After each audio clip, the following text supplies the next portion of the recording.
peringkat-peringkat saya contohkan. Bila ke situ sudah selesai baru melanjutkan kepada tingkat yang kedua adalah sekolah di tingkat SMP. Ini juga cara-cara zikirnya.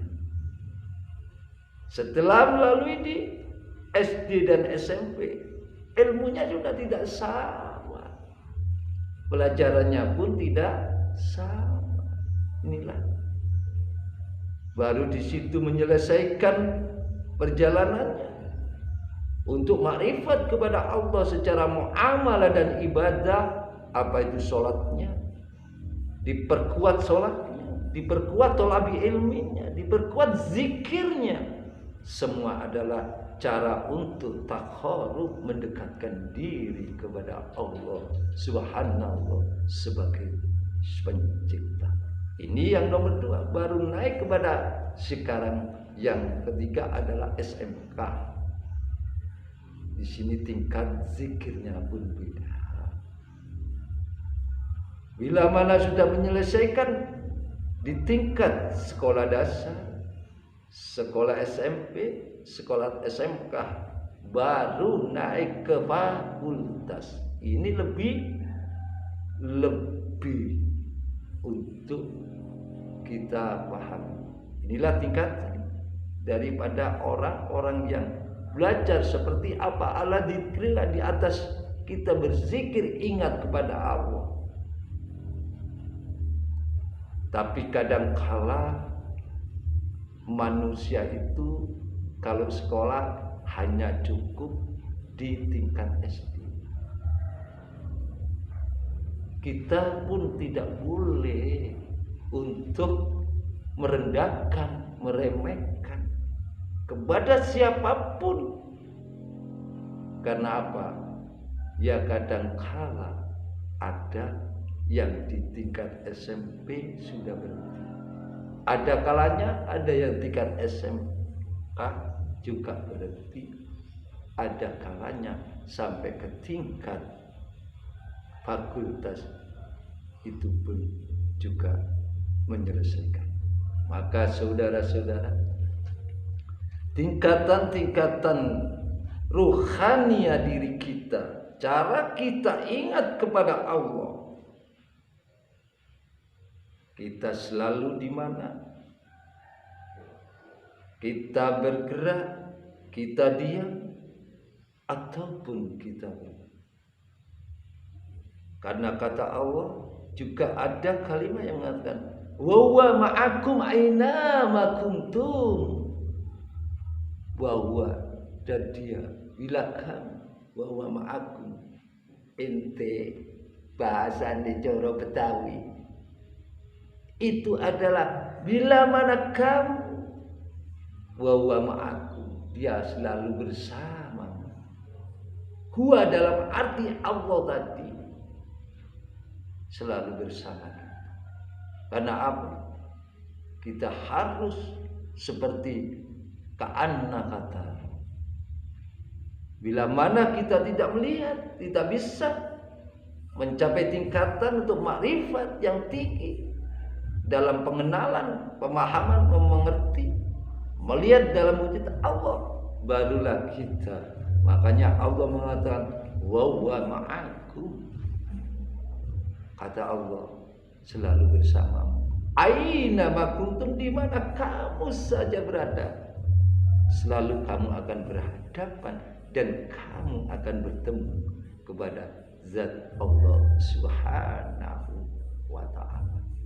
Itulah bila mana kita masih bisa melaksanakan ingat dalam arti zikrullah secara bilisan, kita bersyukur dan mensyukuri karena Allah telah memberikan hidayah dan bimbingan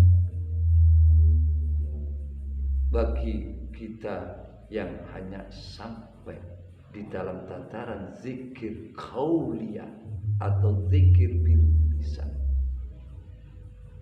Ini pun salah satu bentuk hidayah. Kedua, Kita masuk kembali, kalau ingin itu lulus dari SD ke SMP, masuk lagi ke dalam zikir yang kedua. Namanya adalah zikir qalbi. Contoh, kita musyahadatnya yang benar, cara musyahadatnya benar, dilatih untuk la ilaha illallah. Bagaimana kadang-kala orang ada yang zikirnya lewat siri atau secara khafi, itulah namanya zikir qalbi. Qaulin bilisan ini berhenti, ganti dengan adanya lisanul qalbi yang menyebut asma Allah. Allah, Allah, Allah. Pertanda dia sudah masuk kepada zikir yang kedua. Baru masuk lagi lubun hati, mata hati. Itu ada tata caranya sendiri. Sampai ke ruh ada tatanya sendiri. Dan sampai ke sir yang rahasia juga ada tata caranya sendiri. Maka itulah kita harus belajar bermakrifat bagaimana. Walaupun umpama saudara-saudara lebih memahami ini, tolong kita semuanya adalah tujuannya kembali kepada Allah. Hormati dan saling kita hukum. Selagi dia ikhwanul muslim, dia saudara kita. Kata Rasulullah begitu bijaknya kepada sesama manusia. Dia dihina. Contoh, ada suatu cerita yang mungkin saudara-saudara sering disampaikan sesama, apa itu di dalam majelis ilmu. Bagaimana perjalanan Rasulullah Muhammad SAW yang begitu mulia, yang patut kita suri teladani, yang patut kita teladani cara Rasulullah. Di saat mana Rasulullah telah menyuapi seorang yang buta, begitu setiap hari Rasulullah selalu memberikan dengan jiwa dan raganya. Begitu mulianya akhlak Rasulullah, tiap hari menyuapi seorang ibu yang buta itu. Dia tak segan, dia selalu mencurahkan rasa kasih sayang. Walaupun pada dasarnya sang ibu itu tidak mengerti siapakah yang memberi makan, dan siapa yang selalu untuk melayani, dan siapa yang menyuapi adalah baginda junjungan kita Rasulullah. Ini patut disuri teladani kita, karena Rasulullah adalah bukan hanya sebagai mauidhah hasanah, tapi juga menjadi uswatun hasanah. Inilah ya saudara-saudaraku, di mana suatu ketika Rasulullah menyampaikan karena ada uzur yang sangat penting, maka diganti oleh sahabat Rasulullah adalah Abu Bakar As-Siddiq. Setelah dipertemukan, tolong ya Abu, sahabatku, ibu yang tiap hari aku suapi, tolong kamu, ini hari aku ada keperluan, tolong kamu suapi. Sayyidina Abu Bakar As-Siddiq siap melaksanakan atas apa yang diamanatkan Rasul.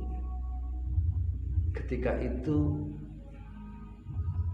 sang Sayyidina Abu Bakar As-Siddiq datang kepada ibu yang tiap hari dikunjungi oleh Rasul. Apa yang terjadi? Setelah dia pakai cara menyuapinya, cara melayaninya kepada sang ibu yang buta itu, Akhirnya ibu itu bertanya, kok tidak sama seperti apa yang tiap hari melayani kepadaku? Baru ada suatu tanda tanya di dalam hati seorang ibu yang buta itu. Siapakah ini sebenarnya? Saat ini kok beda cara pelayanannya dengan yang awal-awal seperti biasa menyuapi. Maka di situ, walaupun si ibu itu mengatakan tentang Nabi Muhammad SAW menaruh suatu kebencian di hati, tapi Rasulullah tidak pernah membalas kebencian itu. Tetap dibalas dengan kebaikan. Maka saudaraku, kita semua saudara, kita semuslim, kita ayo teguhkan Ikhwanul Muslimin yang mana Rasulullah memberikan cara akhlak yang sangat mulia yang patut kita tauladani. Maka di saat itu dia bertanya, siapakah? Bertanya dalam siapakah ini yang menyuapi sebenarnya? Baru Sayyidina Abu Bakar As-Siddiq memberitahu, maaf ibu, yang biasanya menjumpai engkau, yang biasanya melayani engkau, yang biasanya menyuapi engkau, ini hari tidak bisa. Maka aku menggantikan. Tahukah kau ibu siapakah dia? Baru ibu itu bertanya, ya fulan, siapakah orangnya yang begitu lembut, begitu mencurahkan kasih sayangnya, begitu akhlak mulianya, siapakah dia sebenarnya? Maka Sayyidina Abu Bakar As-Siddiq mengatakan, maaf itulah yang mana ibu tadi ceritakan kepada saya, mencurahkan suatu hati ibu kebencian kepada seorang itu, kepadanya yang tiap hari selalu melayani engkau ya ibu. Baru ibu itu sadar, siapakah itu bulan? Itulah yang engkau benci adalah baginda Rasulullah Muhammad sallallahu alaihi wasallam. Saat itu juga dia menangis karena perbuatannya yang begitu malu melihat apa yang dilakukan oleh baginda Rasulullah adalah menuntun cara kita beribadah kepada Allah secara makrifat adalah qalbun, hati kita. Bagaimana mungkin kalau hati kita masih banyak kotoran-kotoran? Maaf saudaraku, disinilah belajarlah kita sama-sama untuk berjihadun nafas. Karena apa? Kemuliaan Rasulullah memberikan tauladan kepada kita semua. Walaupun 1000, sejuta, triliun manusia membuat kebencian, membuat kefitnaan kepada kita, membuat hati yang tak senang, tetap kita wajib itu bila mana dia adalah muslim, kita tetap curahkan dengan cara membalas dengan kebaikan. Bukan kejelekan dibalas dengan kejelekan, tapi balaslah seperti apa yang dicontohkan Rasulullah adalah suatu kebaikan. Itulah artinya aksanu. Bila kita benar ingin memakrifat kepada Allah, hanya satu, menjalankan amal sholihah, melaksanakan secara amaliyah dohiriyah dan batiniyah kepada kebaikan sababikul khair, berlomba-lomba dalam kebaikan. Insya Allah bila mana kita benar secara kita mujahadanya, kita belajar di tataran syariatnya, kita belajar di torekotnya, ataupun belajar di dalam artian ilmu ma'rifatnya menuju kepada hakikatnya, insya Allah di dalam ini semua akan kita menemukan kebahagiaan yang hakiki di dalam hati, di dalam qalbu rohani kita benar-benar bertauhid kepada Allah dan bisa kembali kepada Allah. Karena apa, di ayat tadi sudah jelas bahwa yang ada di sisi kita, semua yang tanpa ini akan lenyap dan lebur dan fana. Ingatlah saudaraku, kita saling berbagi. Ayo kita selalu giat, selalu kita tingkatkan rasa syukur kita kepada Allah Subhanahu wa ta'ala. Cara kita mendidik kepada diri kita, mengkaji diri kita sebelum kita memberikan kepada pengertian pemahaman kepada yang lain. Maka janganlah dalam kalimat tandur makola undur makola, kebanyakan kenyataannya jangan dipandang dari segi jangan dipandang karena segi keilmuan, jangan dipandang karena kederajatan. Tidak, Rasulullah tidak begitu. Ingat, Rasulullah di kala awal untuk perjuangan dakwah Islam, dia sangat dari kalangan pun membencinya, tapi dengan semangat juangnya dia mencapai untuk ridho Allah.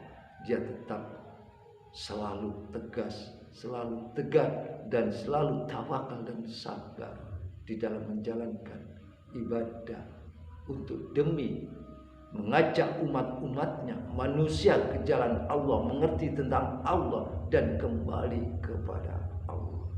Inilah, jangan dipandang siapa orangnya.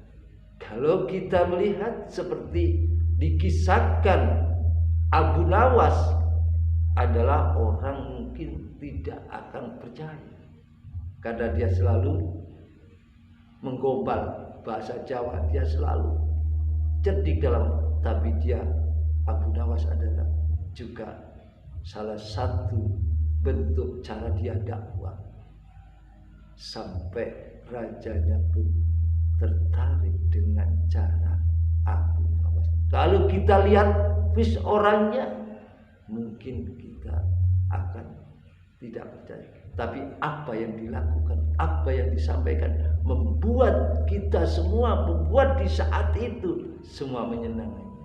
Makanya kita sadar dan sadar, bukan dalam arti keilmuan secara dohiriyah, ilmu arti kita belajar dari ini dan ini dan ini, mencapai kederajatan sampai kita lupa daratan atau lupa diri.